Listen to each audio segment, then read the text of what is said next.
Hey everybody, welcome back to the channel, and in today's video I'll be giving my review for the Curious Caterer films. It's labeled as series, but I just see them as 3 individual films, but I'm going to do all 3 together in this video. That way I don't have to worry about all separate videos, especially because the first one was from last year or something like that. Let's see, when was it? Yeah, last year. So the first one, Curious Caterer Dime for Chocolate. I'll just read the synopsis for it. It says, Goldie is a spirited single mom who's thrust into the role of a town sleuth to help solve a friend's mysterious death. With the clock ticking to find the culprit, Goldie strikes up an unlikely friendship with Detective Tom, who leans into Goldie's local knowledge. As the relationship shows signs of becoming something more, the suspect list rises. Will Goldie narrow in on the killer before the killer narrows in on her? Goldie and Tom are played by Nikki DeLoach and Andrew Walker.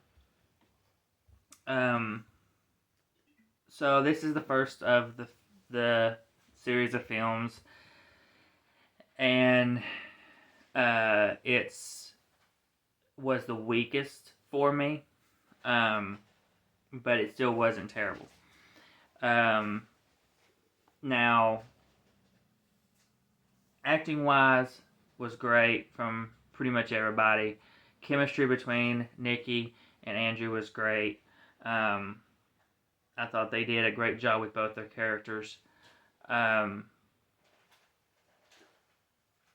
biggest thing, the mystery worked in this first one, but they made little mistakes that I was seeing with the story itself. Like a couple things was when Goldie goes to this friend's office. It was the person who gets killed. When she goes to the person's office, it's locked. She can't get in.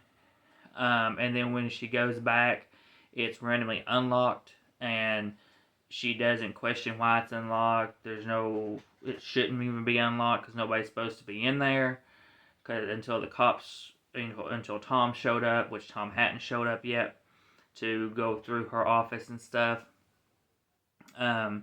So I thought, that was a mistake that was made. It shouldn't have been unlocked for her to get into. There's also an instance later on in the movie where this drawer, it's a locked drawer that this character keeps like her pills and stuff in. It's unlocked coincidentally, and so to me that kind of was a flaw for me personally with the story. There's also an instance in the story where Goldie sees a shadow up in a room go by a window, and instead of grabbing Tom saying, hey, I saw somebody up there, because this is towards the end of the movie, so she already knows there's a killer, blah, blah, all that, blah, blah, blah. Instead of asking Tom to go with her, she goes up by herself and ends up, getting in trouble. So, getting into some trouble and almost pretty much being taken hostage. Not to give too much away, but this was from last year, so you've probably seen this one by now. But so there was little mistakes like that I had to count against it. You could definitely tell this was like just a beginner film trying to build and see what they can go for and do with the next films. And I ended up giving this one a 3.5 out of 5. I thought it was still good, and because the mystery was good, I gave it that extra star, because really, it wasn't anything overly amazing, but the mystery did work for the most part. So it gets that half star bump from just a average score for me. The next was Curious Caterer Grilling Season. This is from this year. And this one is Goldie reunites with Detective Tom when a realtor is murdered. As they uncover personal and professional rivalries, they realize the culprit is closer than expected. As a synopsis for this one. So this one got better. They corrected some mistakes that they made in the first one with this one. I think the chemistry is still growing. It's still there. It's still good. The mystery in this one, it's better. I will say in this one, there was a character that I suspected one character, but then this one guy's acting was kind of so bad in one scene that it made me feel like he could have been the one too. But I think that was just basically because of how bad his acting was in that scene. It made him seem suspicious. So that, or they just had his character do that. I don't know, but it came up to me as bad acting. But this one, it definitely, the mystery was good. Like I said, they improved on stuff, but the outcome I wasn't a fan of completely. I felt that I wish they kind of would have went in a different direction for the outcome of this movie. And I don't want to say too much to give too much away in case you haven't seen this one yet, because this one is from this year. But that was my biggest flaw with this one, was the outcome of who done it. So for that, I did give this a 4 out of a 4 out of 5. It got a half a star bump up from the first one. Like I said, it's just they just gradually are getting better and better for me so far with these, and but yeah, 4 out of 5 for that one. So we jump into the last one that came out. Ooh, I watched that one with you, didn't I? Yeah.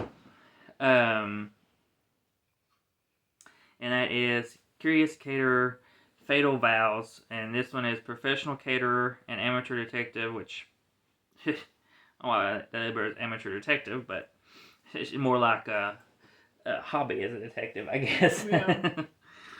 Is hired to cater for a big wedding.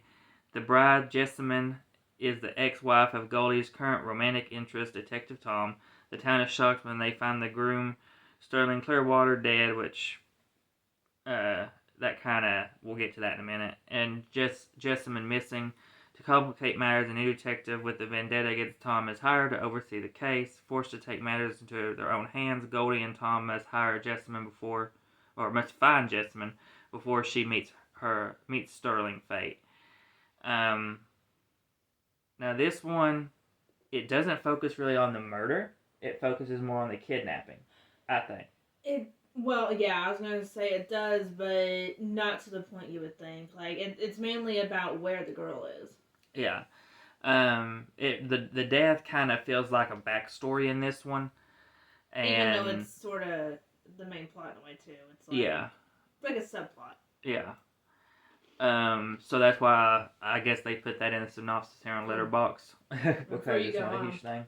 I will say, right off the bat, for a Hallmark movie, this was really good.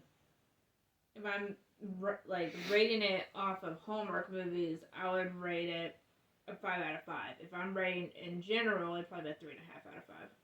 That's still really good for you either way. I know.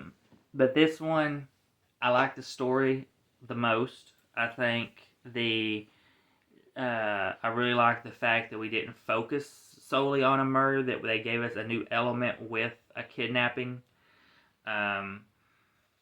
And you have more of like a time crunch in a way on this one. You don't have as much yes, you got the other ones you sort of have a time crunch on. Mm-hmm. But this one, it really feels like they're pressure to figure this out. And then on top of that, you get the new detective brought in that makes it more complicated for them. It gives them more of a challenge. And I like that element. Just not the rest of the time. I will say with this one, though, the detective they bring in, I think his name was it Trank? Something like that. He sort of felt unneeded at times. Like he was underused at times. I feel like the only reason they did that was from when they took the case from what's his name, Andrew. Yeah, he had a pretty much a vendetta. He pretty much had a vendetta against Andrew and Andrew's character Tom, and was trying to get him put in jail, and he was solely really focused on him throughout the whole movie. So it really to me it felt like he was concentrating more on him than the actual case. Yeah. Which isn't good. No, and so then you slowly. He's fine on purpose, but I'm just saying. Yeah. So you're not getting a good balance of them trying to solve, and then Tom and Goldie trying to solve. You're getting more Goldie and Tom than you are him, and he just kind of pops up once in a while and does something random, and then, like she said, you see him at the end, and he's kind of the good guy now, which I don't feel like they really fleshed him becoming the good guy out really well, just because I think the girl, that little relationship he started at the end with the girl, in a way, kind of came out of nowhere. But it did sort of come out of nowhere, and they didn't seem to really know each other beforehand, so it was like... Yeah. Really quick, which they were trapped in a room together for a little bit, but still. Yeah. I feel like it was a little just left field. So, because she was supposed to be there, I thought she opened up a folder, and we thought it was going to be something about the case, but then when they cut back, they're talking about sandwiches. Yeah. So, not really sure. His character really was the weakest point to me in the movie, just because I wish they'd have done more with him. Everything else, I think, was a very strong, really good story. I like what's his name, Andrew? Andrew Walker. I like him a lot. I don't know what else he's in, but I need to watch some more of his stuff. Well, he's in Three Wise Men and a Baby, which is more of a comedy. Well, I haven't seen Hallmark Christmas movie. He's in that with Tyler Hines. Did you order that? Yeah. Oh, I'm going to. Oh. When we do the next order. But yeah, this was the for me the best one. It had the strongest story. I didn't see the other ones, did I? It had the most chemistry. They're right there, almost being in a relationship in this one, pretty much.